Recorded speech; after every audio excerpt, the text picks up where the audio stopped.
physically very small. To put it in context for some of the Americans, I grew up just near Central Park. So Gibraltar is about half the size of Central Park. The languages here are English and Spanish, and the official language is English, but a lot of people do speak Spanish.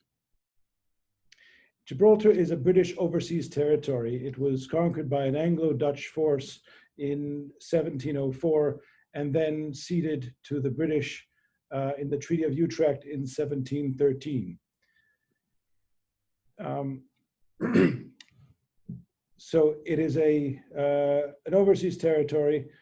We have a local government and a governor who is a representative of the Queen. The climate is Mediterranean, and as I will show you, we're right at the entrance to the Mediterranean. As I mentioned, it's very, very small, and we're on the southern tip of the Iberian Peninsula. So as you can see right here, so if you take a look at the Mediterranean Sea, you can see that in order to get into the Mediterranean, you really have to go through Gibraltar. And if you can just picture yourself in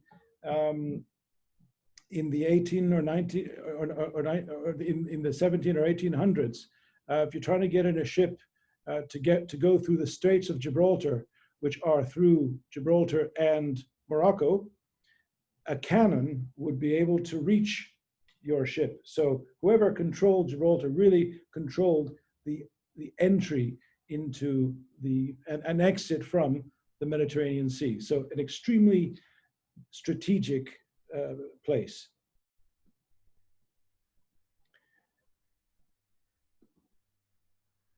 So, and because of that, as you can imagine, there's a huge amount of history in Gibraltar. So for example, well, you can see what Gibraltar looks like here. On the one hand, on the one side, you have a lot of greenery. On the other side, it looks as if it's been hewn out of the rock. We're famous for our apes, which roam free in the upper rock. And you can see, this is the view from the airport. Now, an interesting thing, as I'll show you later, is that you actually, the runway is part of the road system. So in order for the planes to land, they actually have to stop the cars. There aren't that many places in the world where you have that anymore.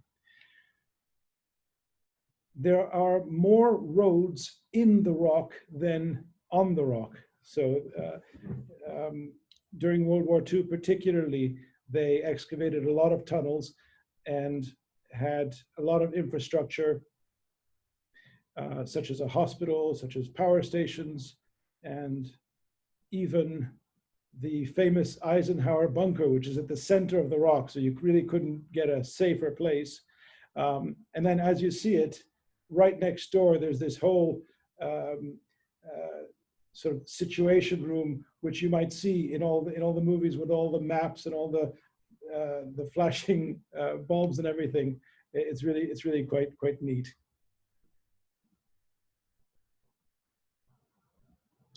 Now, our economy is based on a number of factors, and that's important because there's no one overriding element to the economy. So it is a somewhat diversified economy for such a small territory.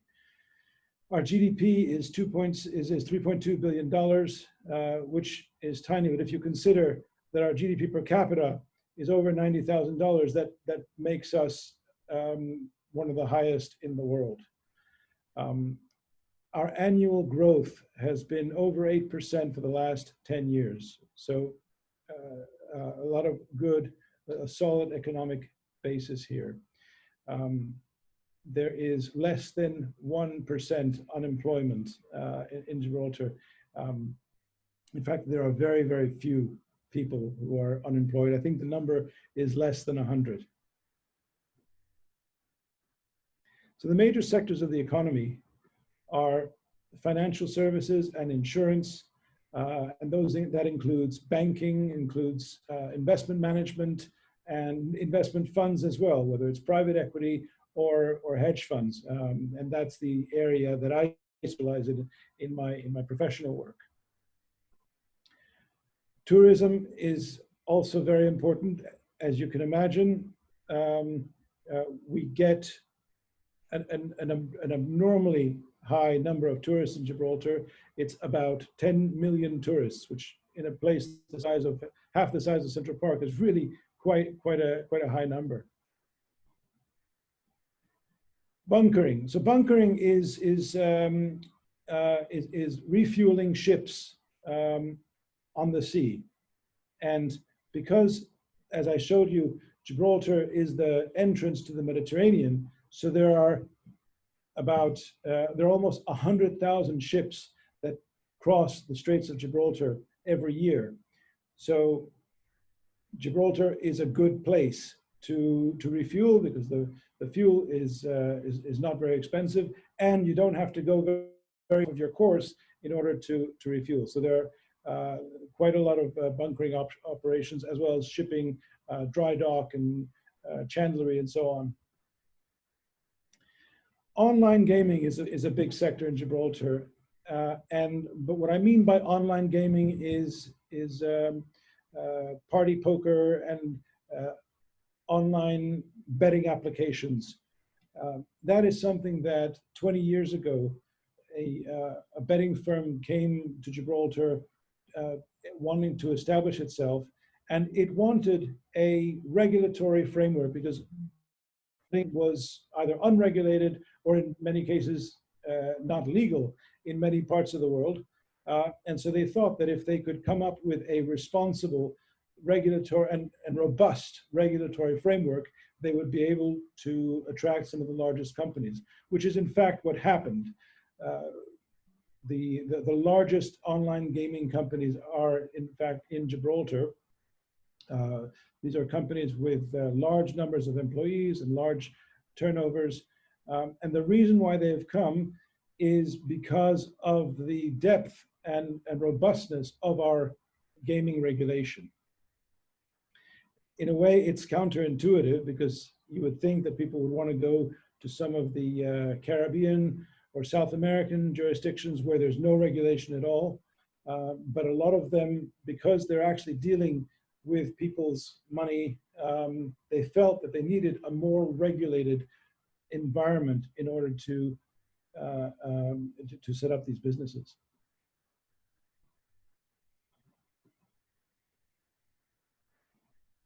Now, important points to note about Gibraltar are that Gibraltar is a common law jurisdiction. So the concept of good governance and rule of law is extremely important here.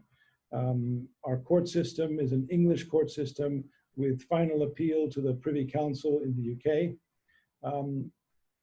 We have a strong infrastructure as well. An example is that about 30 years ago, there was a joint venture between the Gibraltar Telephone Company and AT&T. And AT&T came in and essentially revamped all of Gibraltar's telephony. And the Gibraltarians at the time couldn't understand why they were investing so much into this.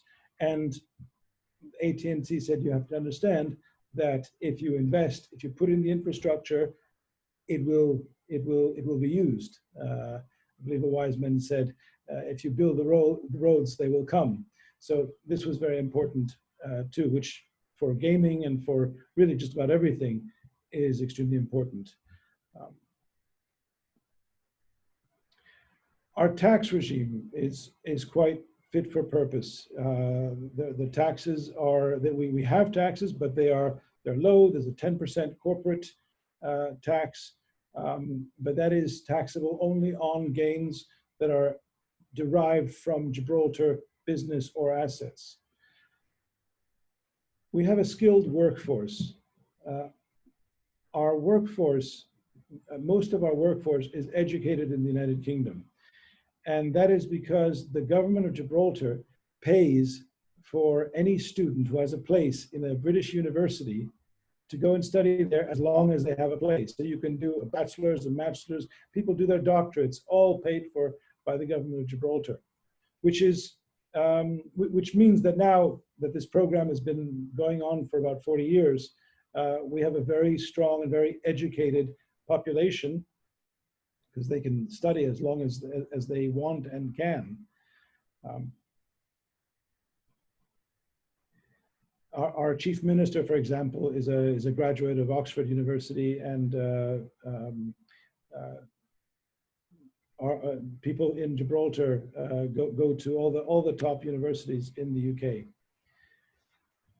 As with gaming, we have an advantageous regulatory framework, and that is important because our regulatory framework is fit for purpose, in the sense that it's not crushing regulation that doesn't allow you to do business, but on the other hand, it is robust enough to protect the consumer, to protect the reputation of Gibraltar, and to protect all the stakeholders.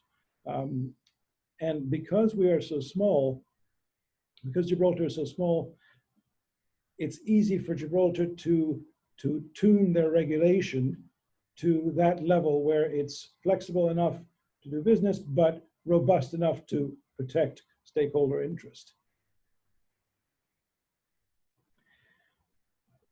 As I mentioned, Gibraltar has a stable government. There is a chief minister who's locally elected, and he has power over everything except for defense and foreign relations. There's a UK, there's an English governor who's a representative of the Queen of England, and he has power over the armed forces and foreign relations. So the relationship with the UK, with the United Kingdom, is very strong, and particularly in the context of Brexit, has become much stronger, as we'll see perhaps later.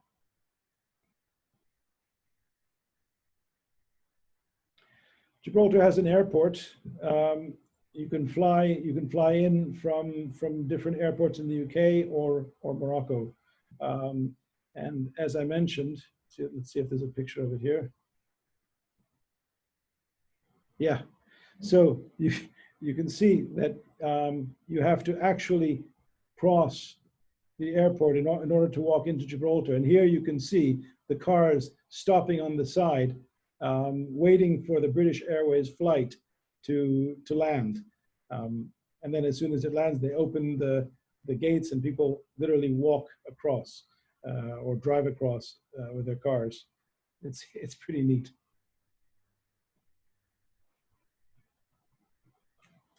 So the tax regime is also fit for purpose.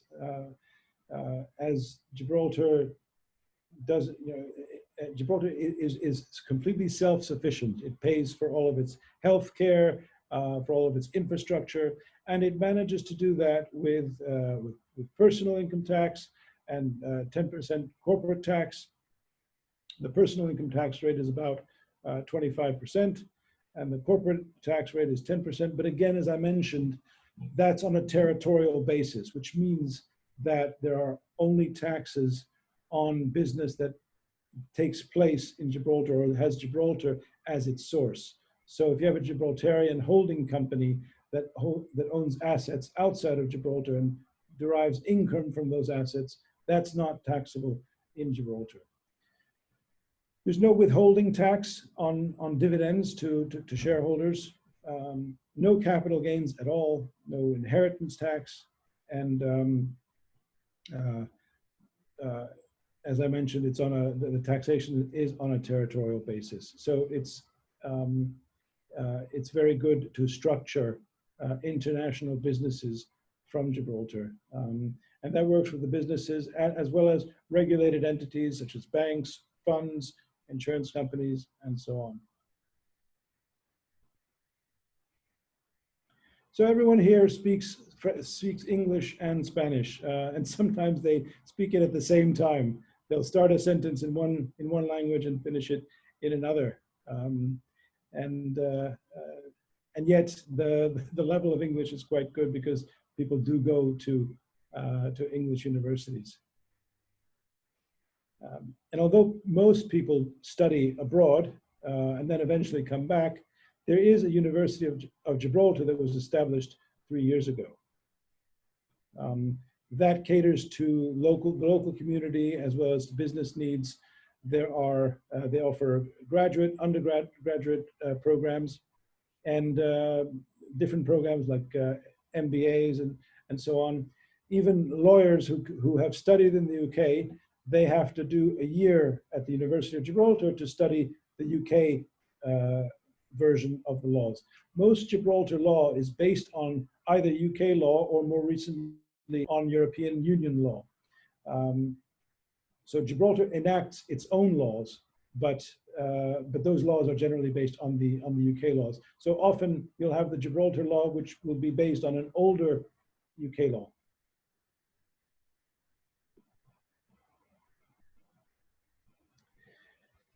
And that affects our regulatory framework because it's all, like the United States, a common law system, which is the only common law system on continental Europe. What's very special in Gibraltar is because of its small size, things can get done very efficiently and very quickly. So one has excellent access to the regulator. The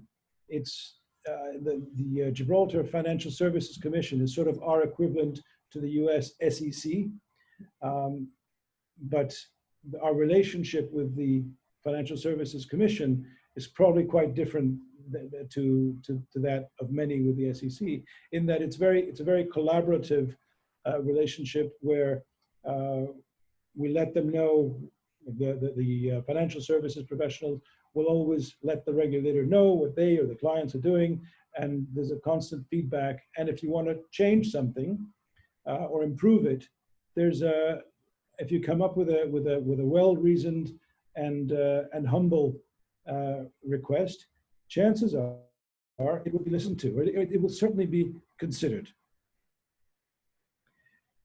Now, one of the things that made Gibraltar into a FinTech jurisdiction was the establishment of regulation on blockchain. Here they call blockchain DLT, or distributed ledger technology, which is probably the more technical term. But there is the world's first regulatory framework for the use of blockchain. And that is, it's not every case of the use of blockchain, but anytime you want to store or transmit value on the blockchain belonging to third parties, then that requires a license that is given by the financial services regulator. And again, that seems counterintuitive. Why is that regulation a good thing? The reason why it's a good thing is because a lot of these businesses, again, when you're dealing with money belonging to third parties, you're in essence a bank, although there's the banking legislation doesn't cover a lot of the cryptocurrencies that are out there, or a lot of the DLT information or value that is stored. So people and entrepreneurs are happy to have that sort of regulation that will now regulate their use and their servicing of third parties to store or transmit value on their behalf. So that legislation came into effect in 2018. And so to give you an idea of what is covered and what isn't, if you want to just buy some Bitcoin, which is of course based on the blockchain, you don't need a license for that. If you want to create your own digital wallet, you don't need a license for that either. But let's say you want to create a digital wallet platform to hold Bitcoin belonging to other people. In other words, you want to create those digital wallets for other people. that would be licensable. And if you think about it, it kind of should be, because you're creating a platform where people can store parts of their wealth. And so you would want a regulator to have some oversight of that, and to have someone who can ensure that the proper standards are being adhered to. And because we have this legislation, the banks, very importantly, are willing to deal with people who are in the blockchain and cryptocurrency business. Most banks, either because they feel threatened by it or they don't understand it, most banks will tell you not only, sorry, we can't help you with your blockchain or with your cryptocurrency needs, they will tell you also, by the way, would you mind closing the rest of your accounts with us? So it's really not so simple to have a banking relationship in the context of cryptocurrency and blockchain. But the banks in Gibraltar, because they are familiar with it and because they're able to take their own decisions, they are ready to welcome businesses that are based in some way on blockchain or cryptocurrency. And an interesting policy decision that was taken was they were considering at one point to have a separate regulator for blockchain, but then it was considered that, no, let's have the financial services regulator be the blockchain regulator. And that kind of shows you what the philosophy is, because it's the preservation of wealth of third parties. And so that's essentially what financial services is. So those principles apply equally to blockchain and cryptocurrency businesses. So a number of reputable firms have established themselves in Gibraltar, and they have all sorts of different business models. eToro, for example, is an online investment broker that also allows you to buy cryptocurrency. Most brokers will allow you to buy stocks and bonds, but they won't, they won't let you buy Bitcoin or Ethereum. But eToro established itself in Gibraltar and got a DLT license in order to be able to do that.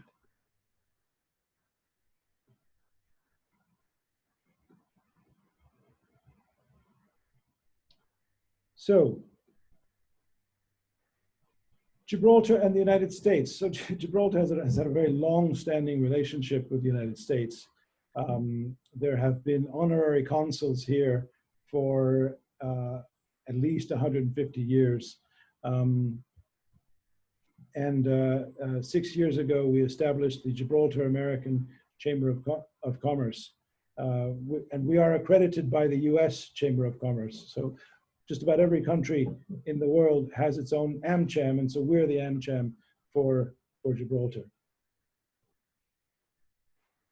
We've also gotten involved with Sister Cities International, an organization that pairs city, and our ambition is to be paired with one or more US cities and to create cultural and economic exchange and commercial exchange. In Gibraltar also has a World Trade Center, which is part of the World Trade Centers Association. And of course, Gibraltar is a place which is very pro-American.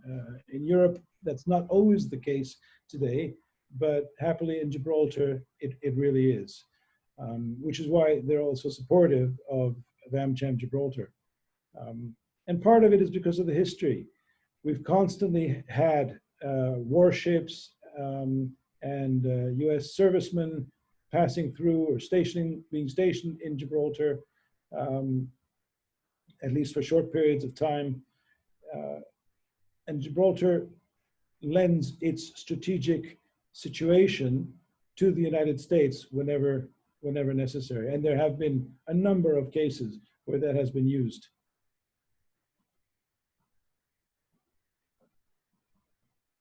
So we wanted to show you a short video that will show you our first trade mission.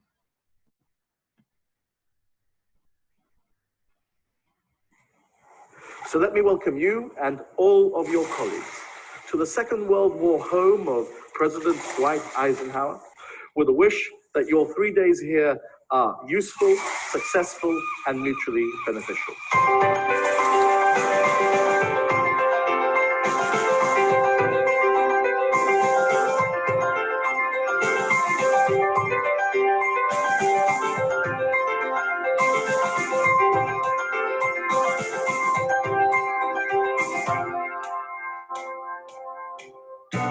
Thank you for joining us at this new 5-star venue, the Sunborn Floating Hotel. Thank you in particular, Secretary Salazar, for agreeing to this mission and your enthusiasm for the work of this mission. We welcome 22 foreign companies, 19 American, 1 British, 1 Canadian, and 1 Spanish. You are all very welcome indeed, none more so than any other. Where else in the world can you stand on the top of the rock and see 3 countries and 2 continents? We are geographically small, but I'm sure that you will realize that in our own way and in our own history, we have contributed to keep the beacon of freedom and democracy alive in Europe. You will see Gibraltar continue to be this small country of giant innovation. Thank you very much.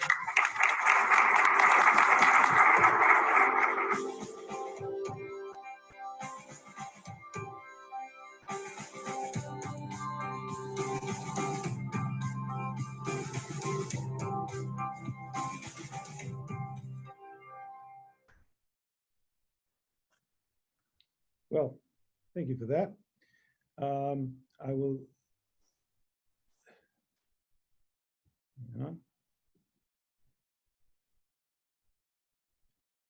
So I'm very happy to take any questions if you have any. All right, well, I'll jump in real fast. For those of you, I have 2 questions that have popped up during the during your presentation, James. But thank you, James, for the information. If you do have a question, you can either send it via chat or the questions option on the bottom, and we'll get to your question specifically. But James, the first question, when you were mentioning the UK, question came up is, how has Brexit impacted Gibraltar in general, and then also economically, and how will it continue to impact Gibraltar? Right, so that's a bit of an emotional question because Gibraltar had a vote on Brexit. Gibraltar voted 96% to remain in the European Union, but as with any vote, the rest of the UK voted in favor of leaving, and so Gibraltar was pulled with the UK on that. So Gibraltar had to leave, or has to leave, the UK at the end of this calendar year. Initially, as with any new situation, there was quite a bit of concern and trepidation, but then some analysis was carried out, and Gibraltar realized that the majority of its business really is with the UK, and that is certainly going to continue. One of the important parts of the European Union for Gibraltar was the fact that there was a financial services passport, which meant that you could establish a bank or an insurance company or a hedge fund in Gibraltar and then sell that anywhere in Europe. But then, and Gibraltar was concerned about losing that ability. But then it conducted this analysis and realized that most of its business is with the UK. And interestingly, that passport will remain intact with respect to the UK.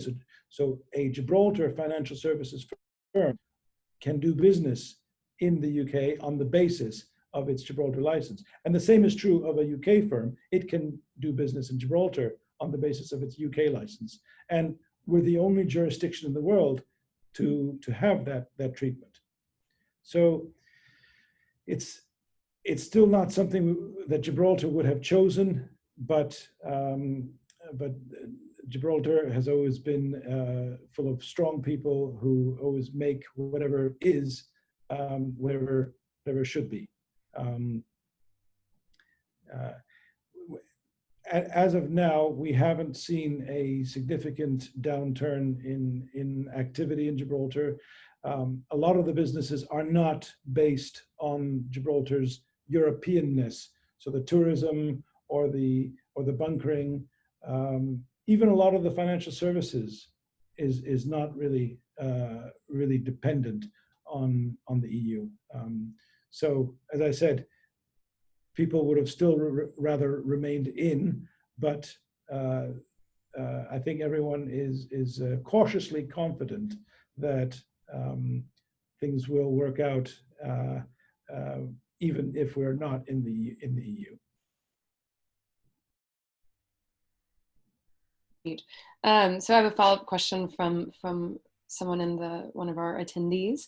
How can an American fintech startup looking to expand internationally during the pandemic take advantage of Gibraltar's unique position vis-a-vis Europe, the European Union, now that Brexit is a reality? Very good question. But interestingly, a lot of the fintech is not based on European legislation. So there's no harmonized fintech legislation that allows you to do business in all jurisdictions if you're licensed in one. So a Gibraltar firm can do business in most European jurisdictions on the basis, well, because that sort of business is not harmonized. Unlike financial services, you do need the passport, as it were, but that's not the case with fintech. Okay. Another question along the same lines is, can you share a success story of a fintech, blockchain, or cryptocurrency firm that has leveraged Gibraltar's regulatory environment to its advantage? Well, as I mentioned, eToro is a firm that has that has used Gibraltar's DLT regime very much to its benefit, because people are much more comfortable putting their money with a brokerage firm that has effectively a financial services style license and is regulated by a robust regulator. So eToro would probably be a very good example. Good. So something you mentioned with financial services, and this was another question, was, so in the past, you know, we've heard the word tax haven connected to Gibraltar quite a bit, and I know within Gibraltar that's perhaps a bit of a taboo to say. But so how do you respond, and sort of how do you combat that comment and that label, and how has Gibraltar fought to remove itself from that label? Sure. Well, Gibraltar refers to itself as a finance center. And the term tax haven, if it was true about Gibraltar, that was probably the case 20 or 30 years ago. More recently, different international bodies such as the OECD and even the EU have examined and ranked Gibraltar. I believe the latest latest OECD ranking lists Gibraltar as largely compliant. Now, that actually doesn't sound very good, but just so that you have a context for it, there's compliant, largely compliant, partially compliant, and non-compliant. Most Western economies, including the UK and Germany, are only largely compliant. So I think Gibraltar is in good company by being largely compliant. And all of the international anti-money laundering directives, the European directives, and the counter-terrorist financing directives are in force in Gibraltar. So if that nomenclature of tax haven was true, I think it certainly is not true in the present. What's more, Gibraltar has an EU-approved tax regime. So it's a 10% corporate tax rate, which is not it's less than many other places, but if you consider Ireland has a 12% tax rate, there's not a huge difference there. And Ireland is also on a territorial basis, as I explained before. So I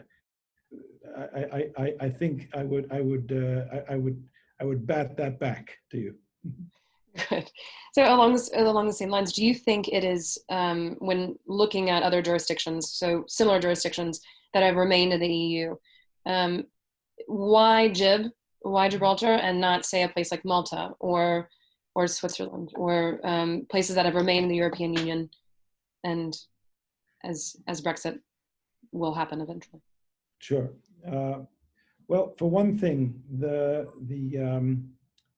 if you want to do anything that is at all innovative, and we all know that Americans love doing things that are innovative. So if you want to do something that's a little bit different and has some element of innovation, you're going to have to get everyone on side. And Gibraltar, because of its size, is a place where you can really do that. It's not uncommon to come with a good idea, which has been reviewed by your professional advisors, and take that idea, if you need help, some sort of help, whether it's legislative, from government, to go and visit the relevant ministers, even if it's relevant, the chief minister. And it's not at all uncommon, it's very, very common to go and run these ideas past the financial services regulator. And that's something that you can really do. And people work together in a way that is much harder to find in a larger jurisdiction. So I would think that that's probably the one largest reason for coming to Gibraltar. Another reason, particularly for Americans, is because in many ways, Gibraltar shares a history with the United States. What do I mean by that? Because of the way Gibraltar came into being, that it was conquered by the British in 1704, none of the inhabitants in Gibraltar have been here longer than that time. The Spanish who were here at the time left. So everyone who's in Gibraltar has been here for 300 years at the longest. And so that means that there's much less baggage and more room for innovation and thinking outside of the box. What's more, people come from a lot of different places. They come from England, they come from Spain, they come from Malta, from Italy, from Morocco, from Ireland, so from Holland. There are a lot of different nationalities here. And that mix creates for a very vibrant and cosmopolitan population. Does that sound familiar? Well, of course it does. That's what the United States is. So I think Americans feel very comfortable here because there's a similar vibe here and a very can-do attitude here, which it's funny because you wouldn't expect a village of 30,000 people to have such an incredible can-do attitude, but it really does. I mean, I remember once they were implementing some European directive, and the Gibraltar had some discretion as to which parts of the directive it was going to implement as it was and which parts it could add to. And there was a discussion between the regulator and the industry. At the time I was representing the funds and investments industry, and the government, just sitting around a table of what is the best way to do this for Gibraltar. And we had a UK parliamentary draftsman with us. And when we left the meeting, he looked at me and he said, "This is incredible. That would never happen in the UK. Everyone would be arguing to protect his or her own position, whereas you guys were just sitting together trying to figure out what's the best way to do it." And that happens in Gibraltar. It's a very special dynamic that I think is very familiar to Americans. Sorry, I keep putting myself on mute, forgetting.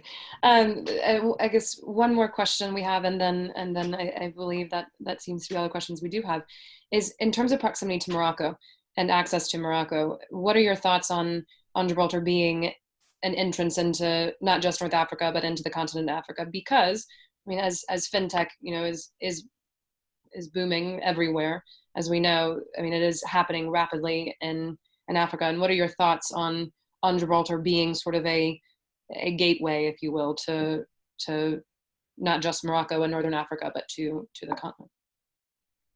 Well, I think fintech is probably the area in which that is most relevant, because people are multilingual here, and some businesses have established here with a view to doing business in Africa, but they'd rather be here because of the Anglo-Saxon rule of law tradition in Gibraltar. There are other traditions in different countries in Africa, but I think there's a special comfort with the special tradition that there is in Gibraltar. And Americans and the British, they're used to our type of law and our type of way of doing things. And so the proximity can create a good base for the corporate and legal center, whereas marketing can happen in the rest of the African continent. All right. Well, that is all the questions we have from the audience. Is there anything else, James, that you would like to add, or other than thank you all for attending? We had a great turnout. Yes, indeed. Well, thank you all very much, really, for your questions and for your attention. I really appreciate it. And obviously, if you have any other questions, please don't hesitate. I'm sure Mary Claire can find a way to get them over to me. Thank you very much, everyone, and good afternoon. Thank you all. And so you all will be receiving a follow-up email with both James's and my information if you do have any other questions. So thank you and have a great evening. So really fast, I want to point out that it's about almost 9 p.m. where James is, and the sun is still shining through, which is wonderful.